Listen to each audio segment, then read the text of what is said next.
You are looking at the deepest place in the world. It's called the Challenger Deep, and it's more than 11,000 meters deep. That's almost 7 miles down. You may think that something so alien to humans would be impossible to explore. But this view was actually taken just 64 years ago by a man named Jacques Picard. So how did he do it? Well, join me and let's find out. This is the first part of our series on deep sea exploration. We'll be taking a look at the history of deep-sea diving and submersibles all the way from ancient Greece to today's cutting-edge technology. So make sure to subscribe if you don't want to miss an episode.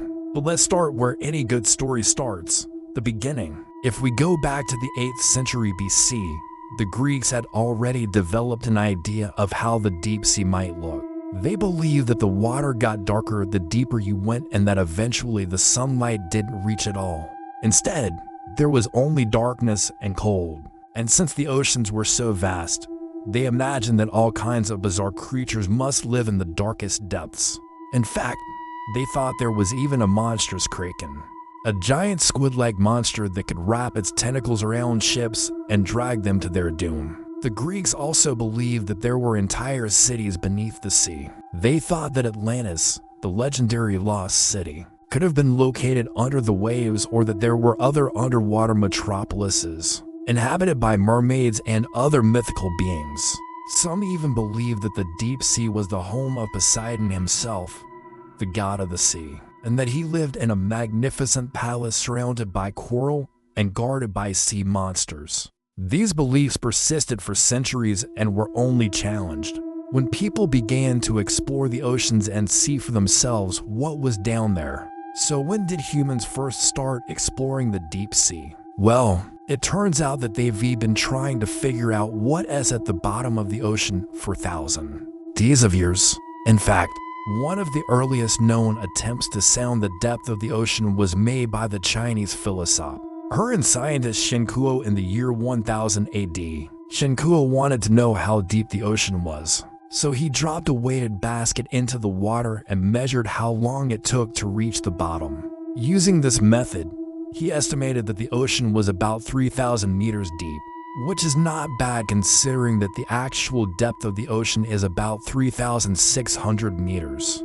Another ancient culture that was fascinated by the deep sea was the Phoenicians. They were a group of seafaring people who lived in the Mediterranean Sea around the same time as the Greeks, and they were known for their skill in navigation and their love of adventure. Like the Greeks, the Phoenicians believed that the deep sea was home to all sorts of strange and wonderful creatures, and they were eager to learn more about them. One of the most famous Phoenician explorers was Hamilcar, who was said to have sailed around the entire coast of Africa in the 5th century BC. During his travels, he is said to have encountered all sorts of sea monsters, including a giant octopus that attacked his ship and a whale that tried to swallow him whole. Of course, these stories may be nothing but myths and legends, but they show how fascinated the Phoenicians were with the deep sea and its mysterious inhabitants. The Egyptians also had a fascination with the deep sea and believed that it was the home of dangerous creatures such as crocodiles and hippopotamuses.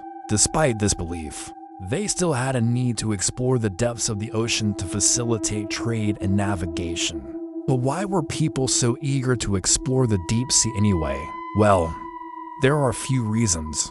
For one, they were curious about what was down there. The deep sea was a complete mystery to them, and they wanted to know what it was like. Additionally, many cultures believed that the deep sea was home to all sorts of valuable treasures, from sunken cities to pirate booty, so it was worth the risk to try to find some of it. Finally, understanding the depth of the ocean was essential for trade and navigation. If you're sailing around the world and you don't know how deep the water is, you could easily run aground. So these are the myths and legends surrounding the early days of deep-sea exploration. But what about the facts? What did ancient people actually discover about the deep sea? Well, stay tuned to find out, because next time we'll be taking a look at some of the first real attempts at deep-sea exploration and the amazing discoveries that were made. In the mid-16th century, humans finally started getting serious about exploring the deep sea. This was largely thanks to the invention of the diving bell, which allowed people to breathe underwater for extended periods of time. The first recorded use of a diving bell goes back to 1578 when a British engineer named Edmund Custis used one to salvage a sunken ship. Custis's diving bell was a large bell-shaped container that was filled with air and attached to a watertight helmet that fit over the diver's head. This allowed the diver to breathe underwater, but it also protected them from the immense pressure at depth. Using this equipment, Custis and other early divers were able to explore depths of up to 30 meters. At these depths, they saw strange and wonderful creatures, such as seahorses, starfish, and even sharks. They also discovered underwater wrecks that were filled with treasure and artifacts. However, the risks of diving were also great. Many early divers died from drowning, decompression sickness, or injuries from sharp objects. But despite the danger, the lure of the deep sea was too strong to resist, and people continued to explore. One of the most famous early explorers was Edmund Halley. He was an English physicist and mathematician who was best known for his work on the theory of gravity and the invention of the microscope. But he was also a pioneer of deep-sea exploration. In 1679, Halley designed a new type of diving bell that could be used to explore even greater depths. Unlike previous diving bells, Halley's bell was equipped with a watertight door that allowed the diver to enter and exit the bell while it was submerged. This innovation allowed Halley and his crew to explore depths of up to 60 meters. During their dives, they saw schools of fish, coral reefs, and even whales. They also discovered the wreck of a Spanish galleon that was laden with gold and silver. However, Halley's bell was not without its problems. The heavy lead pipe that was used to keep the bell in place often broke, which could cause the bell to float to the surface and release the diver prematurely. This could be dangerous for the diver, who would have to surface slowly to avoid decompression sickness. But despite the risks, Halley and his crew continued to explore the deep sea and made some truly remarkable discoveries. For example, they discovered that the bottom of the ocean was not a soft, muddy area as some had believed, but was instead a hard, rocky surface. They also found that the pressure at depth was much greater than they had anticipated, and that this pressure increased proportionally with the depth. These discoveries were published in a book called The Art of Diving, which became one of the most important works on the subject. But the age of exploration was not just about discovering new lands and resources. It was also about expanding human knowledge and understanding of the world around us. And some of the most important discoveries of this era were made by those who dared to explore the deep sea. From the 16th to the 19th century, there was a growing interest in understanding the natural world, and the deep sea was one of the last frontiers to be explored.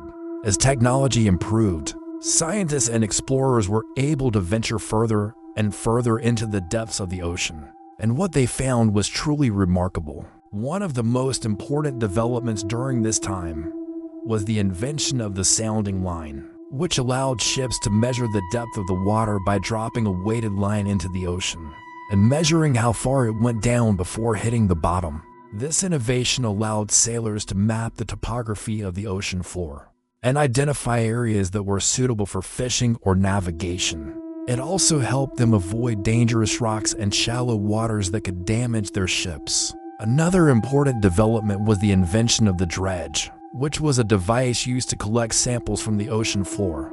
This innovation allowed scientists to study the animals and plants that lived at the bottom of the sea and to learn about the geology of the ocean floor itself. They found that the ocean floor was not just a barren wasteland, but was home to a rich variety of life, from microscopic plankton to giant squid. One of the most important expeditions of this era was the voyage of HMS Challenger from 1872 to 1876.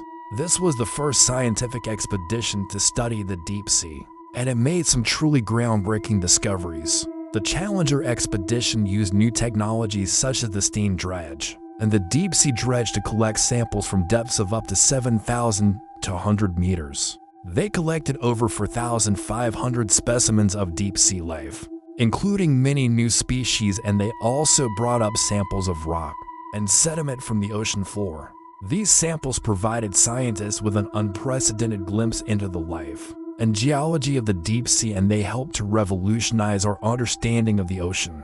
It was also during this time that the first photographs of the deep sea were taken. In 1861, a British engineer named Louis de Maizière took the first photograph of the seabed using a weighted camera that was lowered into the water. This image showed a rocky seabed covered in seaweed and sponges, and it gave people a new perspective on the underwater world. These discoveries and innovations had a profound impact on our understanding of the ocean and the life that it supports. They also inspired future generations of scientists and explorers to push the boundaries of human knowledge and explore even deeper into the depths of the ocean. I hope you enjoyed learning about the early days of deep-sea exploration.